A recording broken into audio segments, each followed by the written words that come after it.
मैं अनुरोध करूंगा आपके बीच में पूरे हिंदुस्तान में जाने माने हमारे लीडर चंद्रशेखर राउत जिसको बोलते हैं दलितों के मसलिया आवाज, उन्होंने कहीं जाना फ्लाइट है, मैं उनसे अनुरोध करूंगा वो भी आए और अपना समर्थन और सहयोग दें। धन्यवाद। तालियों से बजाएं, तालियों से स्वागत।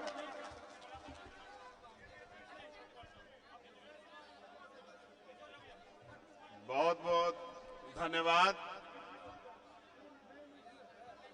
मुडलाना की ये धरती जहां आज देश की बेटियों के समर्थन में जो पंचायत है, उस पंचायत में पहुंचे इस क्षेत्र के और आसपास के सभी क्षेत्रों से आए लोगों का बहुत बहुत धन्यवाद। क्योंकि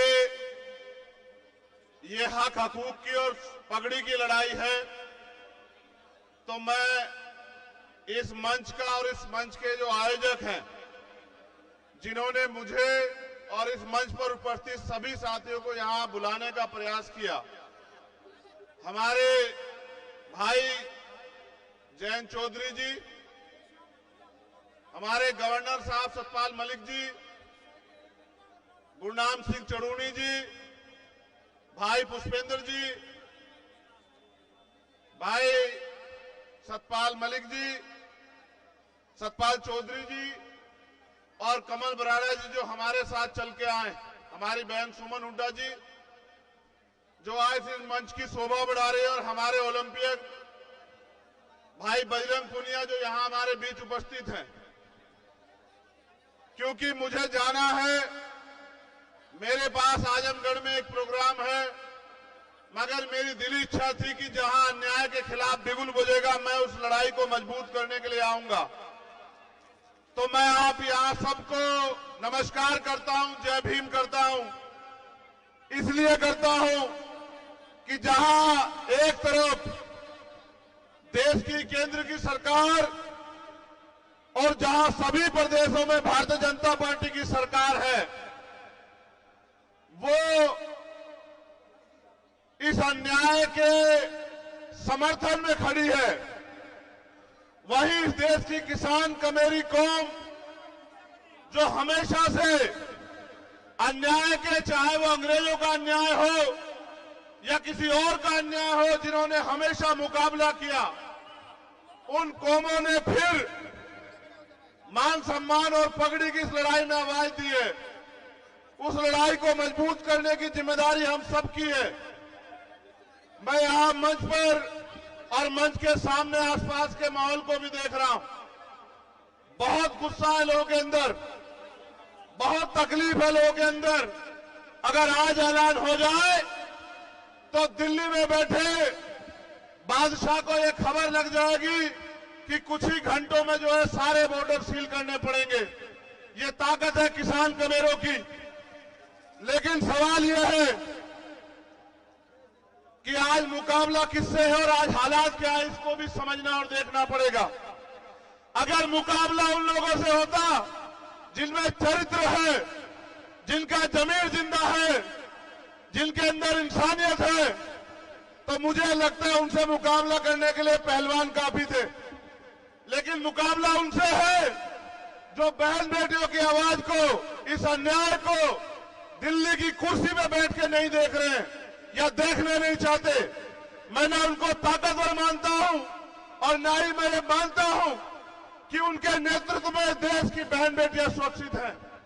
आपने देखा आज जब हम लोग इकट्ठा हुए, हमारा दर्द यह है कि 28 मई को क्या हुआ। जब 28 मई को वो बेटियां जिन्होंने देश का नाम रोशन किया, जब वो 28 मई को महिला पंचायत के लिए निकली, तो उन्हें क्या सहना पड़ा, किस तरह से गुंडों जैसा बर्ताव उनके साथ हुआ, और पूरी सरकार ने हमारी पगड़ी का तमाशा देखा और हमें बेइज्जत किया दिल्ली से। उस अपमान को हम लोग नहीं भूले, और इसलिए आज जमीन पे हमारे लोग यहां इसलिए बैठे हैं, चाहे वो उत्तर प्रदेश से चल के आए हो या पंजाब से, हरियाणा से या राजस्थान से, वो इस सरकार को इस अपमान के खिलाफ बगावत का ऐलान करने के लिए आए हैं कि हम किसान कमेरे, हमारी पगड़ी हमारी इज्जत है, हमारी बहनें हमारी मां उनका सम्मान, और अगर हम अपनी बहनों के सम्मान की रक्षा नहीं कर पा रहे हैं तो हमारा जीवन बेकार है। यह ऐलान करने के लिए आज हम लोग यहां आए। और जो झूठ तमाम तरह का फैलाया जा रहा है कि एक जाति के लोग लड़ रहे हैं, ऐसा झूठ किसान आंदोलन में भी फैलाया गया। ऐसा झूठ हर आंदोलन में फैलाया जाता है, लेकिन आप किसान आंदोलन का भी परिणाम याद रख लो। अगर अब नहीं मानेंगे तो कुछ दिनों में मानेंगे, लेकिन आपकी किसान कमेरों की ताकत के आगे ये तानाशाही सरकार झुकेगी और वो आरोपी भी अरेस्ट होगा, वो जेल भी जाएगा, उसको सजा भी होगी। ये बात आप याद रखना। ये किसान कमेरों की धरती भी है और बाबा साहब अम्बेडकर, सर छोटू राम, चौधरी चरण सिंह जी, वो तमाम महापुरुष जिन्होंने अपने इस किसान कमेरे वर्ग के हक अधिकार की लड़ाई लड़ी, आज उनकी एकता को बुलंद करने के लिए हम लोग आए। और हम ये मानते हैं कि सरकार से बिना एकता के नहीं जीता जा सकता है। वो एकता जो इनकी जड़ें उखाड़ देगी, और वो एकता एकमात्र एकता है किसान कमेरों की एकता। गांव में रहने वाला किसान कमेरा जो एक दूसरे का साथी है, अगर वो एकजुट हो जाएगा, भाईचारा बनाएगा, इनकी नफरत के एजेंडे में नहीं आएगा और हक हकूक की लड़ाई सड़क पे लड़ेगा, अपने नेताओं के, अपने लीडर के हक हकूक उनके निर्देश में काम करेगा, तो मेरा ये मानना है कि आज नहीं तो बहुत जल्द ये सरकार घुटनों पे आएगी और देश के प्रधानमंत्री फिर से माफी मांग किसानों से, कमेरों से, महिला पहलवानों से, हमारे पुरुष पहलवानों से, हमारे कोचेस से, सबसे माफी मांगेंगे और ये कहेंगे कि हमने गलती की, हमने गुंडे का आरोपी का साथ दिया। और मेरा ये मानना है जैसे जैसे आपकी पंचायत बढ़ेगी, जैसे जैसे आपका झंडा डंडा एकजुट हो जाएगा, वैसे वैसे वो दिन करीब आता जाएगा। मुझे एक शिकायत है आपसे और ये कहना जरूरी है। आज हमें अपनी पगड़ियों को अपनी बहनों के सम्मान में इकट्ठा कर लेना चाहिए। जब बात आन पे आ जाए, जब बात इज्जत पे आ जाए, तो फिर हमें अपने नाक को नहीं देखना चाहिए, अपनी पगड़ी को नहीं देखना चाहिए। हमारी पगड़ी, हमारी बहनें, हमारा गौरव, हमारा सम्मान। मैं ये बात आपसे इसलिए कह रहा हूं कि हालात देखिए, अगर हम अपनी बहनों के सम्मान की रक्षा नहीं कर पाए तो घर जाके अपनी बहन बेटियों को क्या जवाब दे पाएंगे, ये भी सवाल आप अपने आप से करना। आज हमें अपनी पगड़ी की नहीं, अपनी एकता को मजबूत करने की जरूरत है।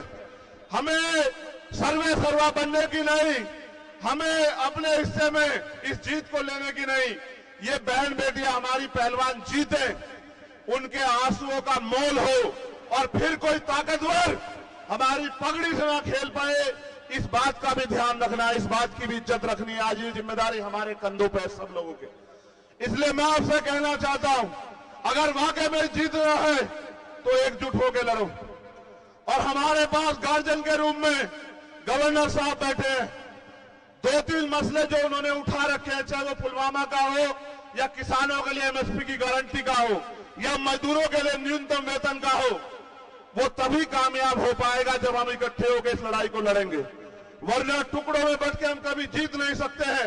मैं आपको अपने समाज की तरफ से, किसान कमेरे समाज की तरफ से गारंटी देता हूं कि जहां इस सम्मान की लड़ाई में बजरंग यहां बैठे हैं, आप पूछ लो, जिस दिन से हम लोग लड़ना हमने शुरुआत किया था, एक दिन मुझसे गलती हुई क्योंकि हमारे लोगों ने झारखंड में सभा रखी हुई थी। मैं ऐलान करके कह रहा हूं, देश के प्रधानमंत्री जी सुनेंगे, अगर उस दिन मैं वहां होता, मैं बहुत दुखी हूं इस बात से। मैंने कहा झारखंड के मंच पर जब मैंने सुना, तो किसी ताकतवर को मैं अपनी बहनों के सम्मान से नहीं खेलने देता। उस दिन जो हुआ वहां, मुझे उस बात की टीस जीवन के आखिरी क्षण तक रहेगी कि किस तरह खून के आंसू इन लोगों ने रोए। लेकिन उसका बदला लेना, उसका एकमात्र कारण, इस तरीका यही है कि हमें उस किसान कमेरे की आवाज को मजबूत करना है। और मैं आपसे कहना चाहता हूं, हमारे खाप के लोगों से मैंने कहा कि इकट्ठे होके लड़ो, इकट्ठे होके। अगर फिर दोहरा रहा हूं, मुकाबला ईमानदार लोगों से होता तो पहलवान बहुत है, और मुकाबला अगर गुंडों से, मवालियों से, तानाशाह से है तो इतिहास गवाह है भारत का कि जिन्होंने अंग्रेजों के दांत खट्टे किए वो इस सरकार के दांत भी खट्टे करके दिखाएंगे, इनकी तानाशाही के दांत भी खट्टे करके दिखाएंगे। और एक पंचायत की घोषणा हुई तो आपने देखा कि उनकी पंचायत कैंसिल होगी। जिस दिन आपने ऐलान कर दिया कि इकट्ठे होकर दिल्ली की तरफ चलेंगे, उस दिन वो पुलिस गिरफ्तार करके उसको जेल भी भेज देगी। आप मेरी बात को याद रखना। बस मैं आपसे ये कहने के लिए आया हूं और यहां जो हमारे सम्मानित नेता हैं भीम आर्मी आजाद समाज पार्टी के, उनसे भी कहना चाहता हूं, ये हक हकूक की लड़ाई है। मैं आपसे कह रहा हूं, बुलावा नहीं भेजा जाएगा। कोई पंचायत हो, तन मन धन से और इतनी ताकत से लड़ना कि इतिहास आपको याद रखे कि आपने बहनों के सम्मान की रक्षा करी। और जहां आवाज देगी पंचायत, फिर कह रहा हूं, इकट्ठे रहना, एकजुट रहना, बंद मुट्ठी रहना। जहां आवाज देगी, जहां किसान कमेरों की आवाज पे पसीना बहेगा, मैं आपसे वादा करता हूं कि अपने खून के एक एक बूंद बहनों के सम्मान में हम लोग देने का काम करेंगे। और अगर आप पंचायत ऐलान कर दे कि खींच के लाना है, मीडिया के लोग सुन लेना, तो इतना दम भी रखता है कि खींच के भी लेके आएंगे। इस बात को भी आज याद रखना, क्योंकि संविधान को मानते हैं, कानून को मानते हैं, इसलिए चुप है।